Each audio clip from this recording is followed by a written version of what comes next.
are autonomous entities. That is how Murid K and Bahawalpur, Lashkar-e-Toiba and Jaish-e-Mohammed, all these terrorist headquarters, they continued functioning from decades and decades and decades. This time, Bharat made it very clear, and that clarity we ought to have got before. Good, at least we got now. That there is no distinction between terrorist and Pakistani state, means Pakistani military. Terrorists are not separate from Pakistan military. Terrorists are a wing of Pakistan military.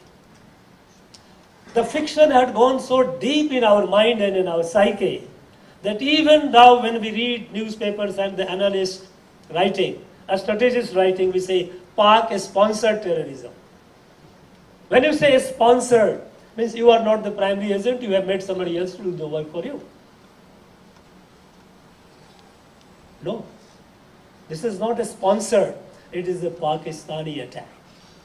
They have created assets which do not wear Pakistani military uniform, but they do the command of the Pakistani military, Pakistani state.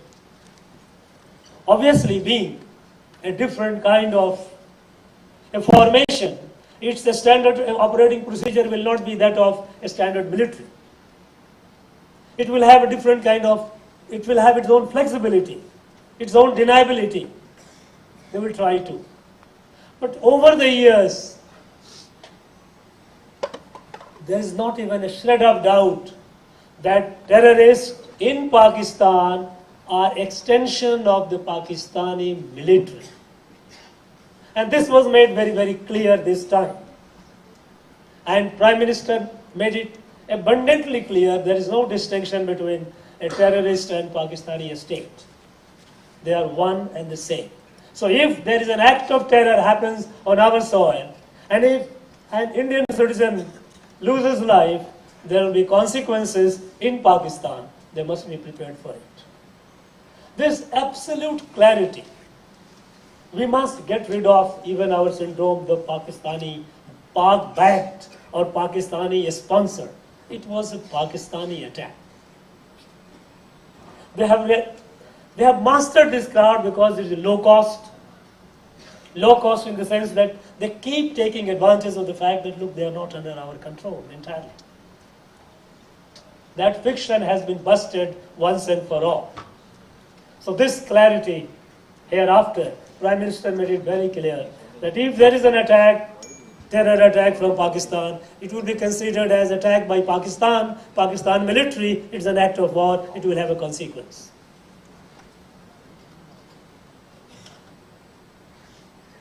Then, for the first time,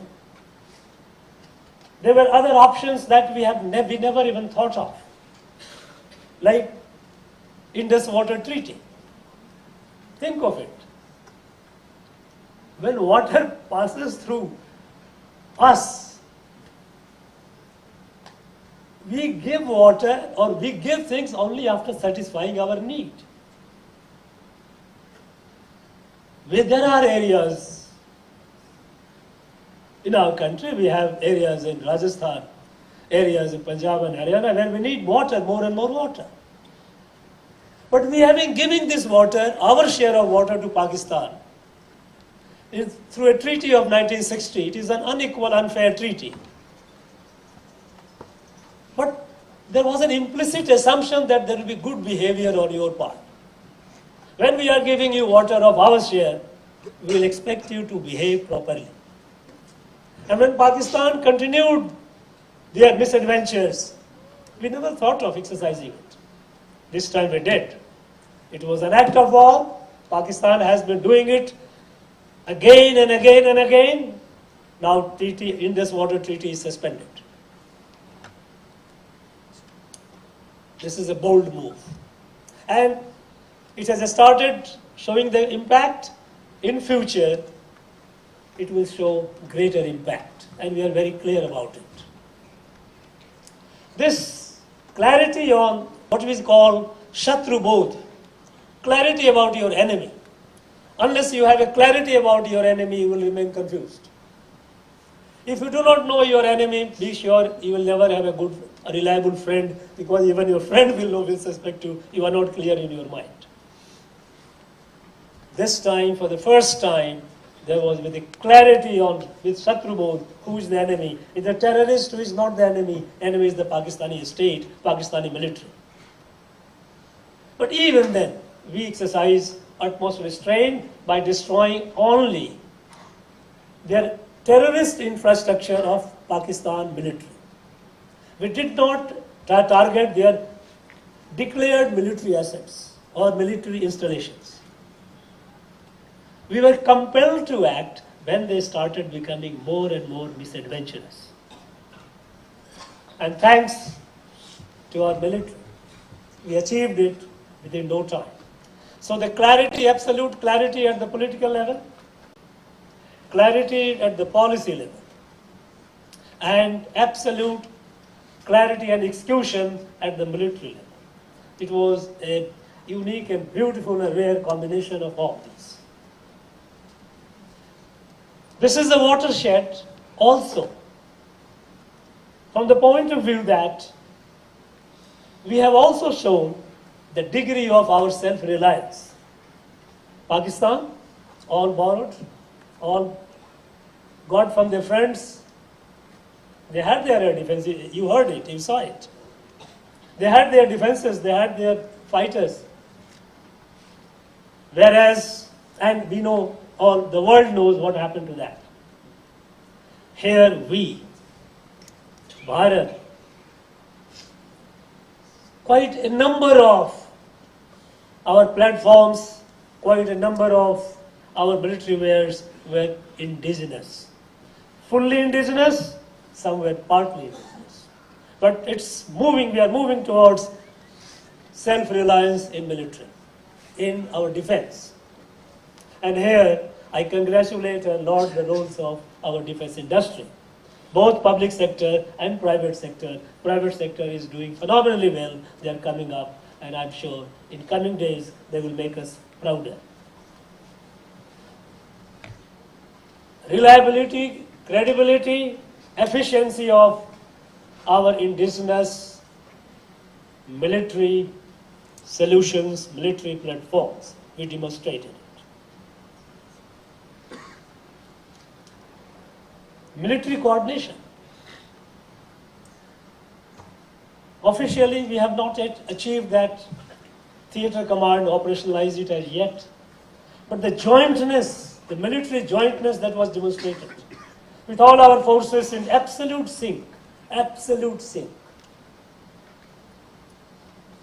It shows the level of maturity to which our armed forces have reached.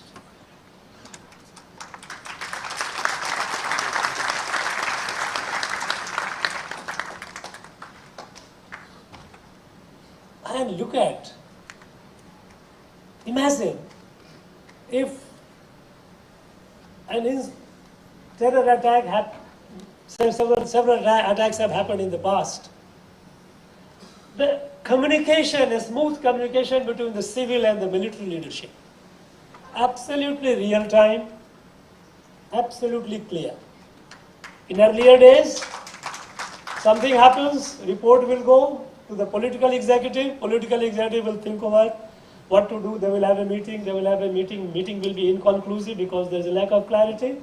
Since there is a lack of clarity on the part of the civil leadership, political leadership, naturally military will not be able to act because ours is a democracy. Ours is a responsible military.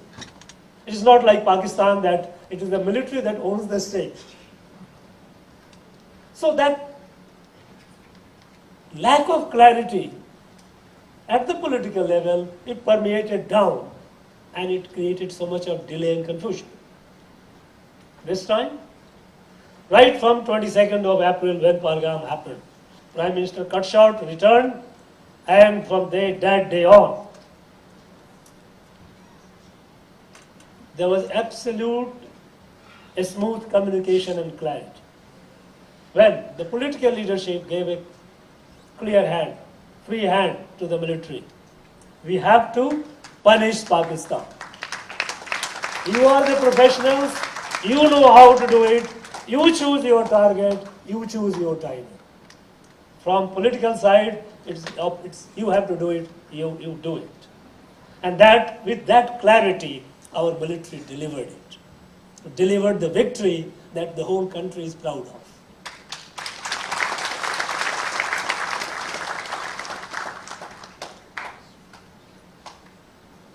Friends, our state, Tamil Nadu, is known for its contribution to our military. It's not only that we have got a number of premier defense industries located here, but the people of Tamil Nadu have been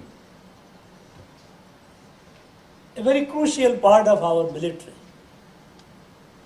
If you look at the number of personnel from Tamil Nadu in our Indian Army, I'm not sure how many states can come close to that.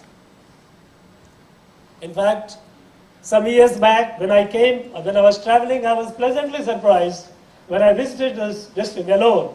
I found there is a village named after military. They call it R.N.Ravi Petai. You know, R.N.Ravi is military, the army. Their village. Contribution. This is the bravery that, and the valor. It is there in the blood of the people of this place. And it is there since long. They have been fighting battles. We know the battles which the Cholas fought. We know the battles subsequent rulers fought. We know the battles how Panchalan Kurichi, how our people fought the British. This is a fighting race. And when the Operation Sindhu happened, it was a popular desire. It was not that I just thought, many people here, and I thank them very much. When I have been traveling extensively in the state, and everywhere I went, people expressed their joy that look, our military has done something so great. We are so proud of that. And that is what prompted. I said, okay, we must have, since you have all been talking so much about, wherever I went, we will organize a civic reception to our military. Because military must know that you are not fighting alone. The whole nation is behind you. And they will always be behind you.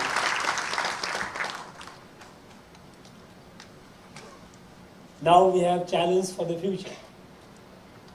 Because we know that the dynamic and character of war is changing. We are witnessing it. More and more technology, more and more advanced technology. More and more unmanned vehicles being deployed. And here comes the critical role of institutions like IIT Madras. They have been doing exceptionally great work. And friends, I must share with you, some of you might not be aware, that IIT Madras, in terms of research and innovations, they have been leading. And last year, in the year 2024, they have created more than 400 patents in 1 year. Director IIT had set the target at the beginning of 1 patent a day. And they have exceeded the target. And this time, I have urged him setting a new target, that 2025, your target is 1.5 patent a day. We must have 600 patents in 2025. I have no doubt IIT Madras will achieve it. Research and innovation. That is what is needed. And there is no dearth of talent in our country, I am sure. We have the best, and they will deliver the best. This evening is dedicated to our soldiers, to our proud military, to our proud military industry. I wish them all the very best. And once again, I try to remind them that country shall ever be with you, behind you, will always be proud of you. And as usual, we know for sure that you will never ever let the flag of India come down. I know that. Every Indian knows it. Thank you very much. Jai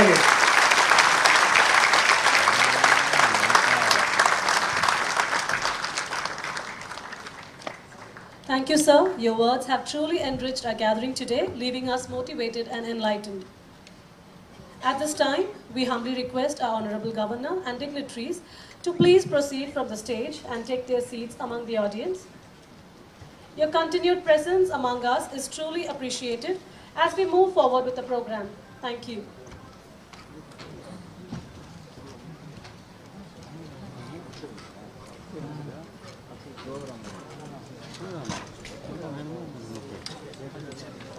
Ladies and gentlemen, in the 14th century, when being at war was a trend, men fought throughout the day. When the daylight faded and it was close to sunset, the troops had to disengage from combat in order to not kill their own men in the dark.